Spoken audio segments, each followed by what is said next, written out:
सच्चाई तो ये भी है कि अगर ये जम्मू कश्मीर जीते होते तो उसके बाद कभी बंगाल जीत भी जाते तो वो इसके सामने फीका रह जाता।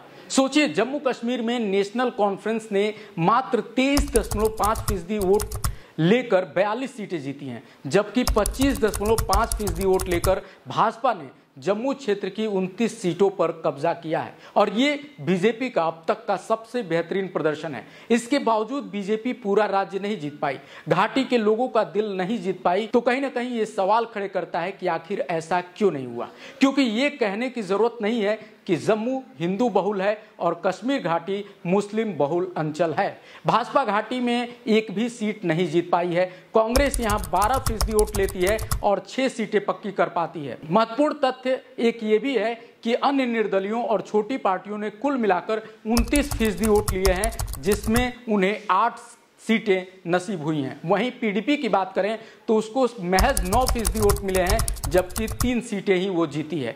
अब यहां बात हम करते हैं अनुच्छेद 370 की, क्योंकि अनुच्छेद 370 को हटाने के बाद जम्मू कश्मीर में विकास कार्यों की बड़ी घोषणाओं के बावजूद बीजेपी को हार मिली है। जम्मू में पार्टी का प्रदर्शन अच्छा रहा, लेकिन कश्मीर में हमेशा की तरह उसका खाता नहीं खुला। तो इसे आखिर क्या माना जाए? क्या 370 हटाने के बाद भी घाटी के लोगों का दिल नहीं जीत पाई भाजपा? आखिर कहां कमी रह गई?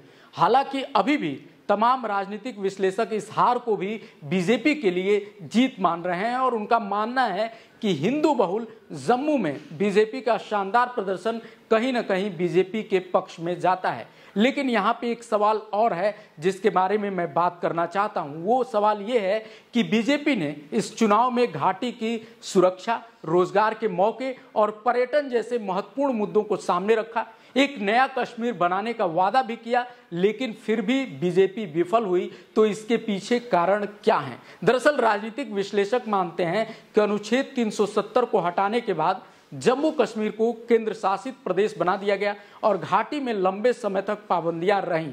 यहां विशेष राज्य का दर्जा खत्म होने का जो टीस लोगों के मन में था, उसे दूर करने की कोशिशें उस मजबूत तरीके से नहीं कर पाई गई जैसा होना चाहिए था। सरकार के नए कश्मीर की सुरक्षा रणनीति में सामूहिक जिम्मेदारी और सजा की नीति भी शामिल थी और कहा जा रहा है कि इसे भी लेकर लोगों के मन में असंतोष था और कहीं ना कहीं इस चुनाव में इसका भी खामियाजा बीजेपी को भुगतना पड़ा है। इसके अलावा एक और बात है, आतंकवाद, अलगाववाद और पत्थरबाजी के खिलाफ सरकार की सख्ती का लोगों ने समर्थन तो किया, लेकिन एक बड़ी आबादी ऐसी भी थी जिसको बार बार लगता था कि इसकी आड़ में उनके बोलने की आज़ादी को छीना जा रहा है और इसका उन्हें डर था और यही वजह है घाटी के लोगों ने बीजेपी को पूरी तरह से नकार दिया। आपको क्या लगता है, क्या वजह रहा होगा 370 हटाए जाने के बावजूद बीजेपी की हार का? कमेंट में जरूर बताइए। मिलते अगले वीडियो में। नमस्कार।